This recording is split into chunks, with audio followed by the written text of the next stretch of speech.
to see how they would respond. Kind of like Zimbardo. Put good people in bad situations and see how they respond. And I talk about how they responded. I talk about what they did and what went on and what I witnessed for 2 years. I'm not saying that Idaho 4 didn't happen. I'm saying it was a perfect opportunity for them to really look at the world and look at what's happening. Please don't kill us. Be real, this can't be real, this can't be real.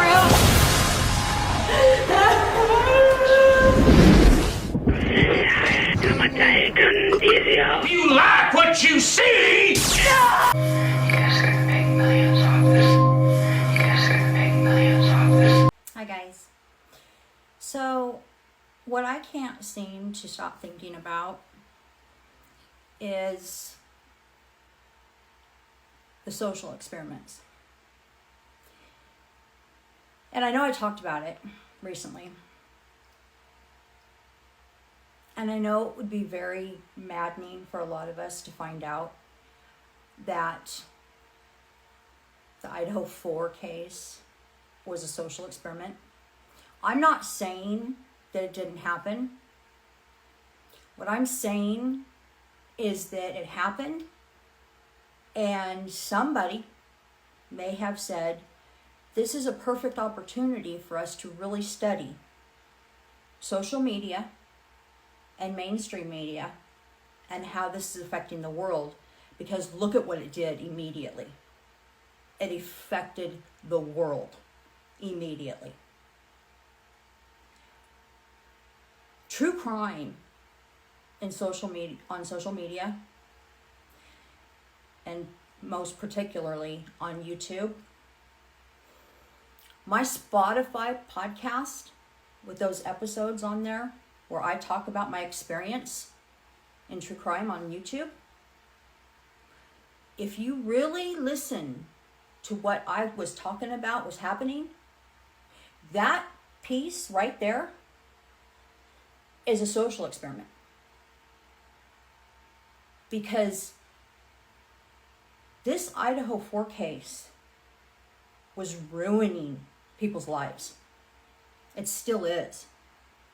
It's ruining people's lives on social media.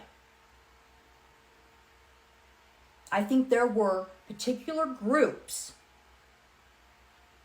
that were put in social or in true crime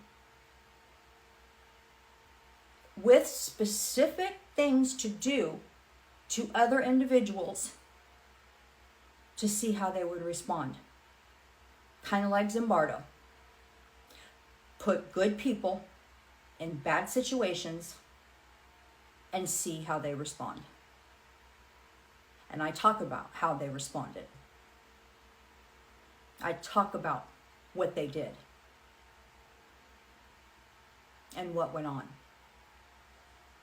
and what I witnessed for 2 years. I'm not saying that Idaho 4 didn't happen.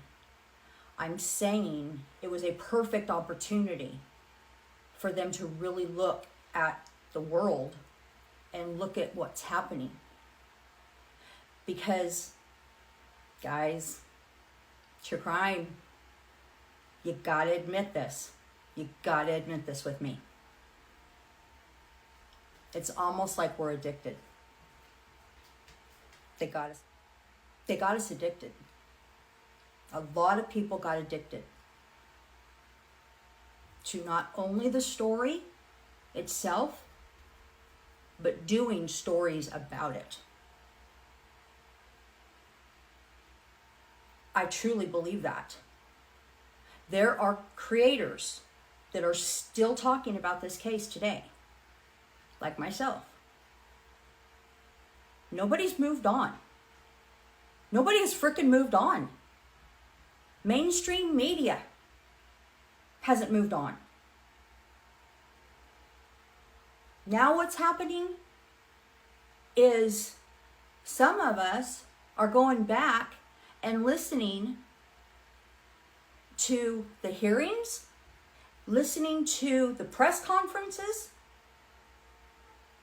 and thinking, wait a minute. They not only lied to get a guy arrested, but they lied to us. How many times did we get told that they were all asleep? This was a blitz attack in their sleep. No, it wasn't. No, it wasn't. How many times were we told that this was one person that committed this crime? And then to come out and find out that they had other blood DNA in the home. I mean, and so it's something, this case is addicting. It's addicting because there's so many of us that know it's a bunch of it's a shit show. And we want to know the truth. We want to know the truth. I want to know why. Why did you guys do this? Well, now I'm starting to answer my own question. In the sense that I truly am starting to believe they're watching how we're reacting. They're watching us. They're watching how we're reacting to this. They're watching us with our theories. They're watching us talk about this over and over and over again. Reviewing the camera footage. Reviewing the car footage. Over and over and over again. Because we can't stop. We can't stop. It's an experiment, you guys. Putting good people in a bad situation to see the results. That's exactly what happened. Or what is happening. So maybe Dr. Zimbardo, I doubt he's still alive, maybe his little Stanford prison experiment was going to become actually a world experiment through a tragedy.